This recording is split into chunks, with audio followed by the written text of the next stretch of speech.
light it, let it burn all the way down to the bottom. So when it's done burning, it should come out like this. It should burn all the way down, and you should have this left over. So what you're going to do with this is when you involve the other candle. Something that you should know though is while it's burning like this, it's different for everybody.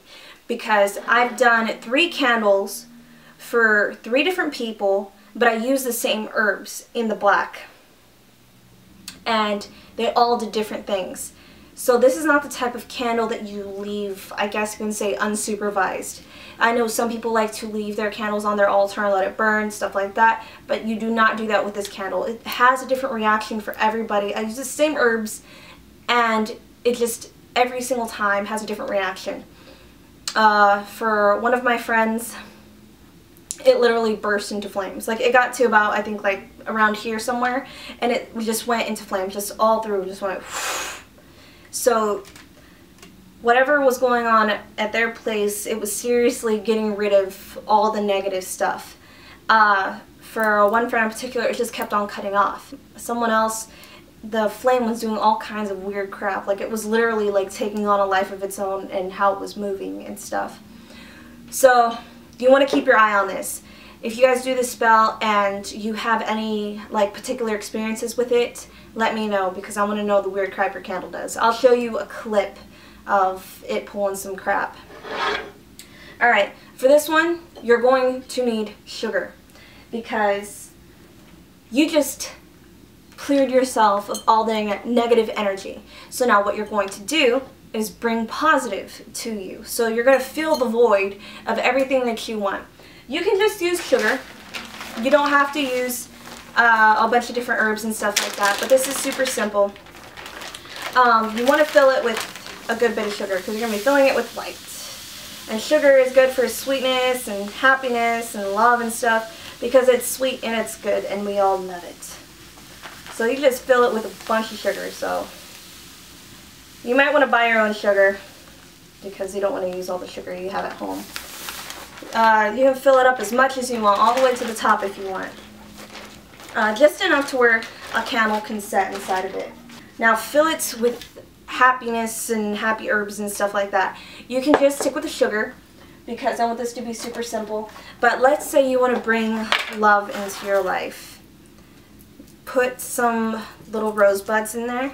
You can probably find some of this stuff outside in like your garden, or go buy some roses over at like the store or something. Cinnamon is good at cleansing and purifying, but it's also good for like love too. Just put whatever in there, you guys. But make sure you know what it does, so that way you know what it brings you. Get some of that bay leaf from before and put it in there to make your wishes come true. Make all this come true that you want done. Basil not only helps cleanse and purify, but it brings money into your life. So if you want to bring some money, put some basil in there. And if you guys have done any of my other powders, like my love powder, my money powder and stuff like that, you can also put that in here. And ooh, saffron for happiness. So use whatever you have in your kitchen. You can even use honey, you guys. Honey would be really great to put in there. So with the remaining ashes and even like paper left over from the actual paper that you burned, you're going to want to put the remaining of those inside of this candle. Alright, so you might want to shake this up beforehand, and then what you're going to do is get your white candle and you're going to stick it right in the center. Make sure it's right in the center so it doesn't like burn all over the place.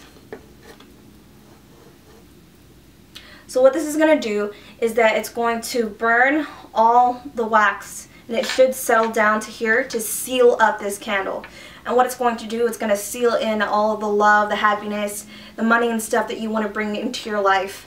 So it should come out like this. Yours isn't going to look as dirty as this. Like I said, they all do something different and weird. And with this particular candle, I think this person needed a double cleansing, because this whole thing turned black. I did this with the sugar and stuff. This one will probably have to be redone. This whole thing was black. I took a picture of it and I'll post it so you guys can see it at the end. I'll also post a little clip and stuff of some of the weird stuff this candle did in particular. But you just light this and it seals in all the happiness, love, and bring you all that money and like just awesomeness. But yeah, you guys, this is a really cool thing. I love candles. I love working with candles because they all like show like different things and stuff like that. If you pay attention, you'll notice things with candles. I love candle magic. That's why you see me do it. I don't know if I showed you most of the stuff that I've actually created.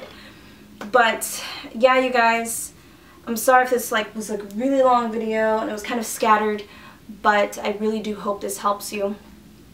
Check down below for more information on what herbs and stuff that you can use from your kitchen to actually do this for yourself at home. Now, what to do with the candle afterwards, you can actually keep it sort of like a talisman for you know, all the positive stuff that you basically put into it. You can hold it and feel its energy. This has a really crazy energy, like you can feel the buzzing from this thing. You can bury it if you want to, give it back to the earth and stuff like that. I don't really recommend throwing it away because I just feel like you're going blah to it. But if you have all the happiness and stuff and everything come to you like you wanted it to, you know, go ahead, throw it away, get rid of it, you know, because in a way it's kind of like you did your job, we're done. But I recommend like maybe keeping it somewhere or burying it. If you have this for your home in particular, bury it on your property, like in your front yard or something, so that way it just sits there and shows that that's exactly how it's going to be. So guys, I hope you enjoyed this video. Hope it wasn't too scattered and stuff. I'll talk to you guys later. Goodbye and blessed be.